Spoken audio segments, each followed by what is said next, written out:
இந்த 12th CBSE எக்ஸாமில் ஏதோ ஒரு பிரச்சனை நடந்திருக்கு அப்படின்னு சொல்கிறாங்க. ஆனால் எனக்கு ஒன்றுமே புரிய மாட்டேங்குது. என்னப்பா பிரச்சனையாச்சு அப்படின்னு சொல்லிட்டு நீங்கள் யோசிச்சுட்டு இருக்கீங்களா? அப்போ இந்த வீடியோ பாருங்கள். இந்த 12th ஸ்டாண்டர்ட் சிபிஎஸ்சி பசங்களுக்கு இப்போ புதுசாக அவங்களுடைய இந்த ஆன்சர் ஷீட்டை வந்து கரெக்ட் பண்ணுறதுக்கு ஒரு சிஸ்டமை கொண்டு வந்தாங்க, ஓஎஸ்எம் அப்படின்னு சொல்லிட்டு, ஆன் ஸ்க்ரீன் மார்க்கிங். அதாவது என்ன அப்படின்னு கேட்டிங்கன்னா, மாணவர்களுடைய அந்த ஆன்சர் ஷீட்டை ஸ்கேன் பண்ணி ஆன்லைனில் டீச்சர்ஸ் வந்து அதை கரெக்ட் பண்ணுற மாதிரி ஒரு சிஸ்டத்தை வந்து கொண்டு வந்திருந்தாங்க. ஏற்கனவே இது எக்ஸாமுக்கு ரொம்ப ஒரு 70 days என்னமோ இருக்கிறதுக்கு முன்னாடி தான் கொண்டு வராங்க அப்படின்னு சொல்லிட்டு அதுக்கு ஒரு விமர்சனம் வந்து வைக்கப்பட்டுச்சு. பட் இப்போ ப்ராப்ளம் என்னென்னா, இந்த சிஸ்டமை வச்சு இவங்க கரெக்ஷன் பண்ணதுனால மாணவர்கள் நிறைய பேருக்கு மார்க் வந்து கம்மியாக இருக்குது பயங்கரமாக. ஏற்கனவே நல்லா படிக்கிற மாணவர்களுக்கு கூட அவங்களுடைய மார்க்ஸ் வந்து கம்மியாக இருக்குது. இது காரணம் என்னென்னா, நிறைய பேப்பர் வந்து ஒழுங்காக ஸ்கேன் பண்ணப்படலை. கிட்டத்தட்ட 68,000 பேப்பருக்கு மேலே ஒழுங்காக ஸ்கேன் பண்ணப்படலைன்னு சொல்லப்படுது, தெளிவாக இல்லை அப்படின்னு சொல்லப்படுது. நிறைய ஸ்கேன் பண்ண ஆன்சர் ஷீட் வந்து விட்டு போயிருக்கு அப்படின்னு சொல்லப்படுது. இப்போது நம்ம எடுத்து ஸ்கேன் பண்ணுறோம்ல, ஸ்கேன் பண்ணும்போது நம்மளே சில சமயம் வந்து 2-3 பேப்பர் வந்து விட்டுருவோம், இல்லைனா தெளிவாக இல்லாமல் இருக்கும்ல. இந்த மாதிரி பிரச்சனைனால மாணவர்களுக்கு வந்து மார்க் வந்து கம்மியாக இருக்குங்க. இது பத்தாதுன்னு சொல்லிட்டு நம்ம ரீவேல்யூவேஷனுக்கு அப்ளை பண்ணலான்னு பார்த்தா அந்த ரீவேல்யூவேஷன் போர்ட்டலும் வந்து ஒழுங்காக ஒர்க் ஆகலை. ஸோ இதுதான் இப்போ வந்து 12th சிபிஎஸ்சி பசங்க ஃபேஸ் பண்ணுற ஒரு ப்ராப்ளம். அதுதான் இங்கே ஒரு பிரச்சனையாக வந்து போயிட்டுருக்கு.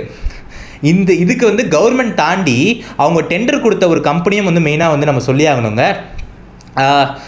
கோஎம்ட் அப்படின்னு சொல்லிட்டு ஒரு கம்பெனிக்கிட்ட தான் இவங்க டெண்டர் வந்து கொடுத்துருக்காங்க. இந்த கம்பெனி தான் இந்த ஸ்கேன் பண்ணி அப்லோட் பண்ணுற எல்லா ப்ராசஸ்க்கும் வந்து மெயினாக ரெஸ்பான்சிபிலிட்டி எடுத்துக்கிறாங்க. ஆனால் இந்த கம்பெனி 2019-2023 குளோபல் அரேனா அப்படின்ற ஒரு பேரில் வந்து இயங்கியிருக்குங்க. தெலுங்கானாவில் இதே ப்ராப்ளம் மறுபடியும் எக்ஸாமில் வந்து ஒழுங்காக வந்து ஸ்கேன் பண்ணல, இல்லை இந்த மாதிரி ஒரு ப்ராப்ளம் ஆயிடுதுன்னு சொல்லிட்டு ஏற்கனவே ஒரு கான்ட்ரவர்சி வந்திருக்கு.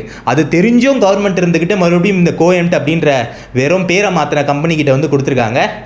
இது பத்தாதுன்னு சொல்லிட்டு டிசிஎஸ் கூட வந்து இருந்திருக்குங்க இந்த டெண்டரில். டிசிஎஸ் வந்து ஒரு காப்பி, ஒரு ஸ்கேன் பண்ணுற காப்பிக்கு வந்து 60 ரூபாயிலேருந்து 65 ரூபாய் வரைக்கும் வந்து கேட்டிருக்காங்க.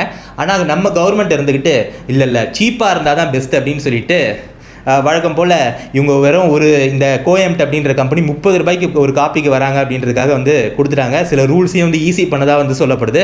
ஸோ அதனால தான் இப்போ இவ்வளோ மோசமான ஒரு விஷயம் வந்து நடந்திருக்கு. ஆக மொத்தத்தில் பார்த்தீங்கன்னா எல்லா எக்ஸாமும் இங்கே வந்து ஒரு கோளாறுபடியாக தாங்க வந்து போயிட்டுருக்கு. இன்னும் உருப்படியாக நடக்க மாட்டுது. இப்போ ஆல்ரெடி நீட் பேப்பரோட இது வந்து லீக் ஆகுது அப்படின்னு சொல்லிட்டு இப்போது இந்த ஏர்ஃபோர்ஸை வந்து யூஸ் பண்ணலாமா அப்படின்னு சொல்லி யோசிச்சுட்டு இருக்காங்க. இந்த பேப்பரை வந்து ஒழுங்காக சப்ளை பண்ணுறதுக்கு அந்த லெவலில் வந்து நம்ம நாட்டுடைய நிலைமை போயிட்டுருக்குங்க. ஒரு எக்ஸாமு கூட உருப்படியாக கண்டக்ட் பண்ண முடியல.